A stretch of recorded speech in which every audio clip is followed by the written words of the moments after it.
So I keep dropping my phone. I've had to re-record this video a few times.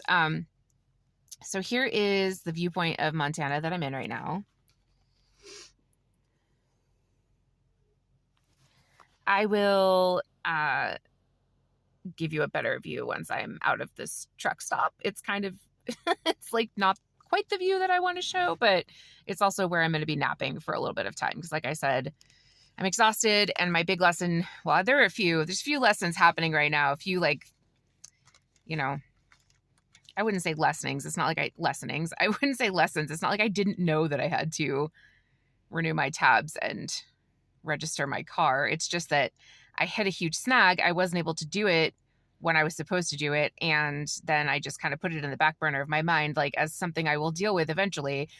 Turns out eventually is now, because it's a pretty hefty fine. But the cop, the state trooper that pulled me over was actually, he was kind of a dick, but also,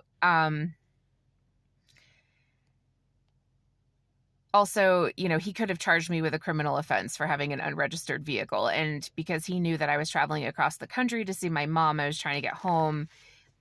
He actually graciously only fined me.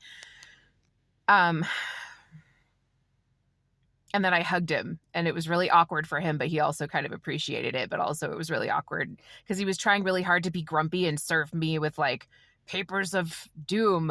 And I was just like, thanks for not charging me with a criminal offense on my first day across the country for something I should have done 2 years ago. Yes, 2 years.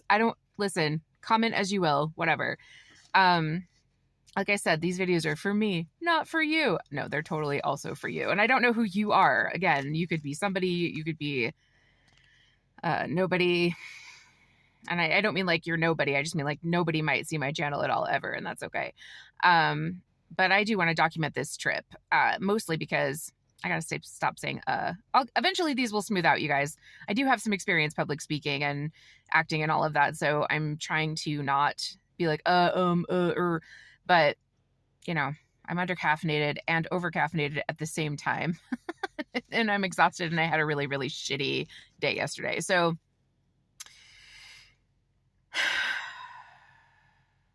the shifts right now that are happening are so intense that basically we're going through a giant cosmic birth canal. And we never really stop going through birth canals after we're born out of our physical mother's bodies, right? Like we're conceived inside of a womb space, like a nourishing atmosphere. And then when we outgrow that space, we get pushed through a tunnel, which is very uncomfortable, dark, pulsating, painful, traumatizing, which is why we don't remember going through the birth canal and being born, because we all would not recover.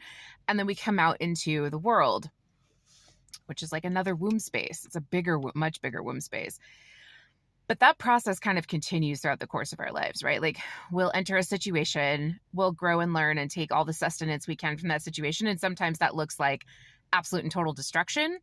And sometimes that looks, but it's never really like total destruction, because what you gain from dealing with a whole lot of bullshit is some pretty fertile soil. It's just true. But sometimes those situations can be very, very painful. Sometimes they can be really nice for a little while until, the bottom drops out somehow, and then it becomes painful. But either way, that pulsation, the contractions, the labor pains will happen, and we'll come out a painful birth canal into a new version of ourselves. For those that do self-development, if you're still the same person you were 20 years ago, like, God help you. But right now, the whole planet is going through a giant wave of contractions. I've talked to so many people that are done with relationships, jobs, partnerships, situations where they're living, diets, the way they're eating, just all kinds of stuff, or they're just even down to their wardrobes, even down to like the toothpaste they're using, like things like that, just being like, I'm done, and remaking themselves, reinventing themselves. But that true reinvention doesn't come without a huge and hefty push and a big shock to the system, because it's only through those types of shocks